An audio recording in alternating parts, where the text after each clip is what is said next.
ओम श्री गणेशाय नमः। मित्रों, आज इस वीडियो के माध्यम से हम आप लोगों से चर्चा करेंगे भगवान के दर्शन प्रत्यक्ष हो सकते हैं, इसके बारे में चर्चा होगी। और ईश्वर के भजन करना भी बहुत जरूरी है। तो एक बार भजन करके आज अपना वीडियो हम शुरुआत करेंगे। श्री राम जय जय राम, श्री राम जय जय राम। बहुत से सज्जन मन में शंका उत्पन्न कर इस प्रकार के प्रश्न किया करते हैं कि दो प्यारे मित्र जैसे आपस में मिलते हैं, क्या इसी प्रकार इस कलिकाल में भी भगवान के प्रत्यक्ष दर्शन मिल सकते हैं?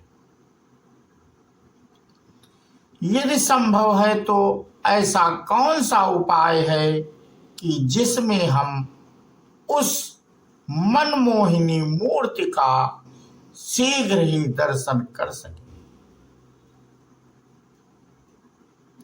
साथ ही यह भी जानना चाहते हैं, क्या वर्तमान काल में ऐसा कोई पुरुष संसार में है जिसको उपर्युक्त प्रकार से भगवान मिले? वास्तव में तो इन तीनों प्रश्नों का उत्तर वे ही महान पुरुष दे सकते हैं जिनको भगवान की उस मनमोहनी मूर्ति का साक्षात दर्शन हुआ हो। यद्यपि मैं एक साधारण व्यक्ति हूं, तथापि परमात्मा की और महान पुरुषों की दया से केवल अपने मनोविनोदार्थ तीनों प्रश्नों के संबंध में क्रमशः कुछ कहने का साहस कर रहा हूं। जिस तरह सतयुग आदि में ध्रुव प्रहलाद को साक्षात दर्शन होने के प्रमाण मिलते हैं, उसी तरह कलयुग में भी सूरदास, तुलसीदास आदि बहुत से भक्तों को प्रत्यक्ष दर्शन होने का इतिहास मिलता है। बल्कि विष्णु पुराण में दिए सतयुग आदि की अपेक्षा कलयुग में भगवत दर्शन होना बड़ा ही सुगम बताया गया है। श्रीमद् भागवत में भी कहा गया है,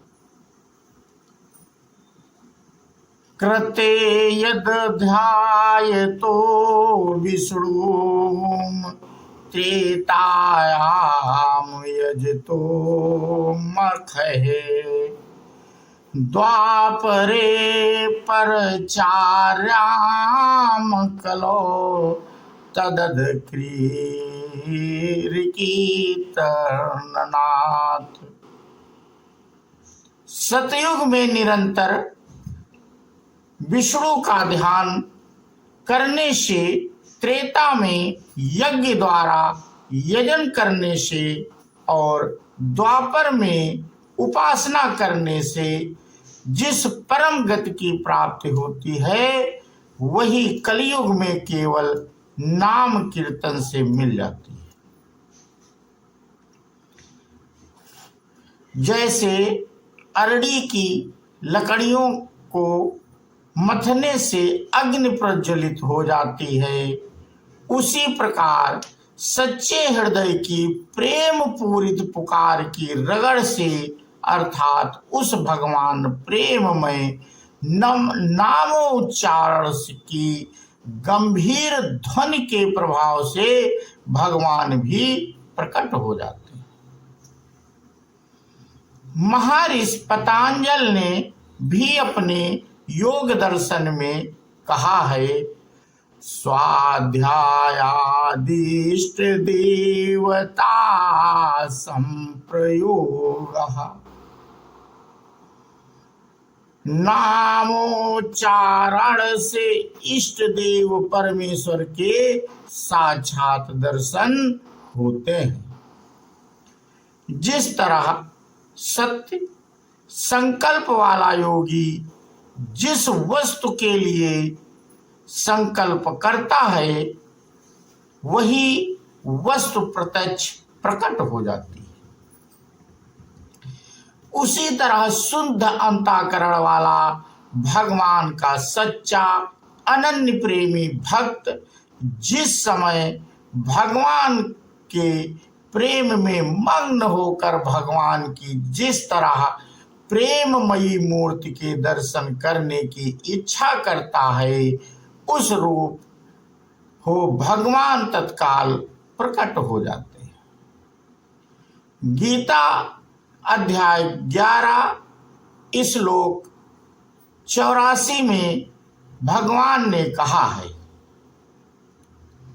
भक्तया सुनन्याया सख्य अहमेव धीधोऽर्जुन ज्ञान तो दृष्टम चा तत्त्वेन प्रवेष्टु चा परंतप।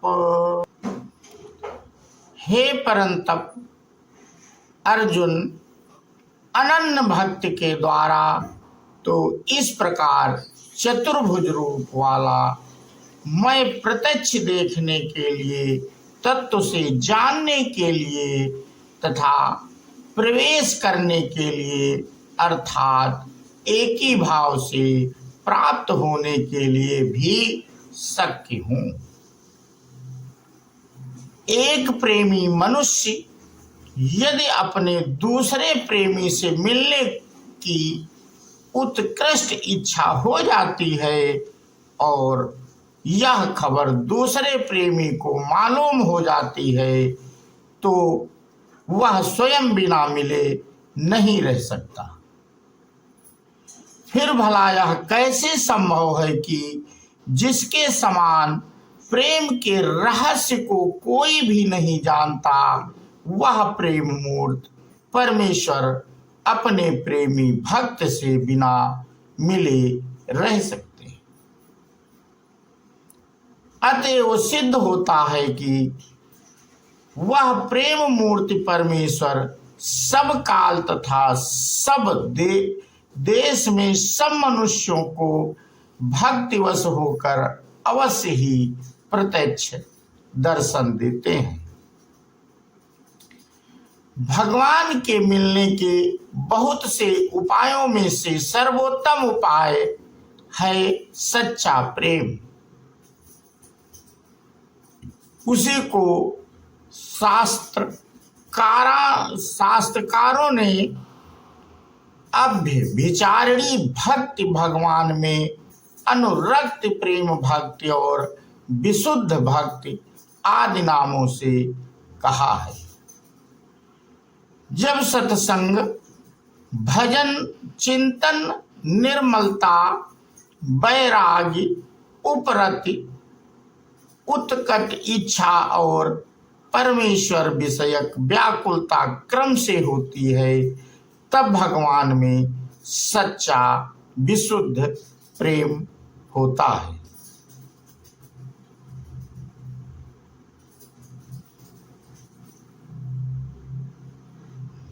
शोक तो इस बात का है कि बहुत से भाइयों को भगवान की अस्तित्व में ही विश्वास नहीं है। कितने भाइयों को यदि विश्वास भी है तो वे क्षणभंगर नाशवान विषयों के मिथ्या सुख में लिप्त रहने के कारण उस प्राणाय मिलने की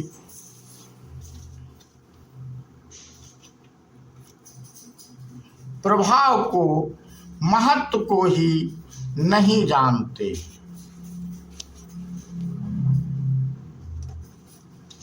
यदि कोई कुछ सुन सुना कर तथा कुछ विश्वास करके उसके प्रभाव को कुछ जान भी लेते हैं तो अल्प चेष्टा से ही संतुष्ट होकर बैठ जाते हैं या थोड़े से साधनों में ही निराश हो जाया करते हैं। द्रव्य उपवर्जन के बराबर भी परिश्रम नहीं करते। बहुत से भाई कहा करते हैं कि हमने बहुत चेष्टा की परंतु प्राण प्यारे परमेश्वर के दर्शन नहीं हुए। उनसे यदि पूछा जाए कि क्या तुमने फांसी के मामले से छूटने की तरह कभी सांसारिक जन्म मरण रूपी फांसी से छूटने घृणास्पद निंदनीय स्त्री के प्रेम के वशीभूत होकर उससे मिलने की चेष्टा के समान भी कभी भगवान से मिलने की चेष्टा की है? यदि नहीं तो फिर यह कहना कि भगवान नहीं मिलते सर्वथा व्यर्थ है। जो मनुष्य सरसैया शयन करते हुए पितामह भीष्म के सदृश भगवान के ध्यान में मस्त होते हैं, भगवान भी उनके ध्यान में उसी तरह मग्न हो जाते हैं। गीता अध्याय 4 श्लोक 11 में भी भगवान ने कहा है, ये यथा मा प्रपदन्ते तास्तथैव भजाम्यहम्। हे अर्जुन, जो मुझको जैसे भजते हैं मैं भी उसको वैसे ही भजता हूँ। भगवान के निरंतर नामोच्चारण के प्रभाव से जब क्षण क्षण में रोमांच होने लगते हैं तब उसके संपूर्ण पापों का नाश होकर उसको भगवान के सिवा और कोई वस्तु अच्छी नहीं लगती। बिना वेद से अत्यंत व्याकुल होने के कारण नेत्रों से अश्रुधारा बहने लग जाती है तथा जब वह त्रैलोक्य के ऐश्वर्य को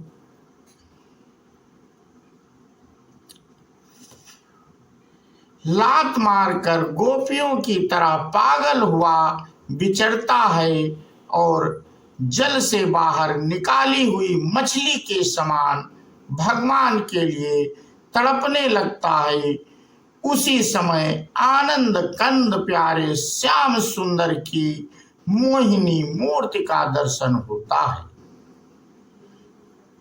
यही है कि उस भगवान से मिलने की का सच्चा उपाय है।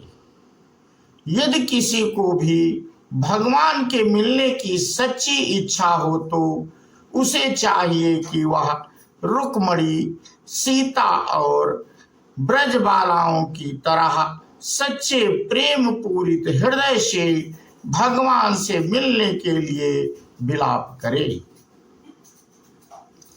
यद्यपि प्रकट में तो ऐसे पुरुष कलिकाल में नहीं दिखाई देते जिनको उपयुक्त प्रकार से भगवान की साक्षात दर्शन हो तथा सर्वथा ना हो, यह भी संभव नहीं है, क्योंकि प्रहलाद आदि तरह हजारों में से किसी कारण विशेष से ही किसी को लोक प्रसिद्ध हो जाया करती है, नहीं तो ऐसे लोग इस को विख्यात करने के लिए अपना कोई प्रयोजन ही नहीं समझते। यदि यह कहा जाए कि संसार हित के लिए सबकी यह ताना उचित है तो ठीक है, परंतु ऐसे दयालु श्रोता भी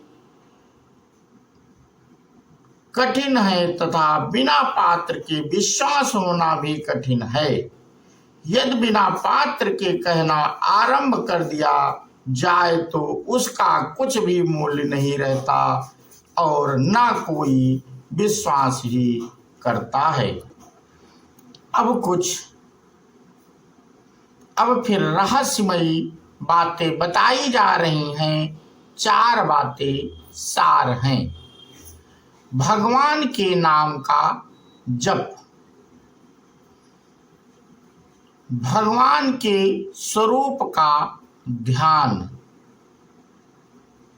स्वाध्याय करते समय उसके अर्थ और भगवान और भाव की ओर दृष्टि तथा सत्संग।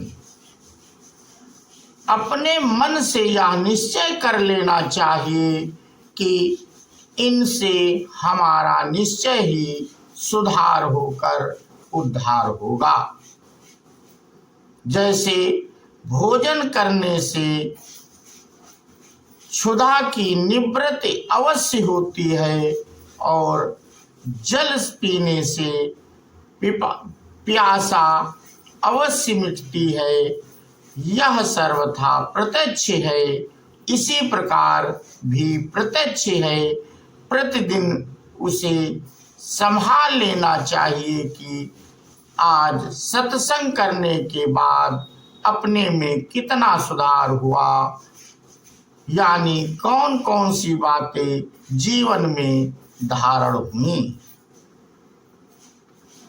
आज रामायण पढ़ी तो पढ़ने के बाद यह देख लेना चाहिए कि उसमें कौन सा प्रसंग था और उससे मुझे क्या शिक्षा मिली और मेरा क्या सुधार हुआ।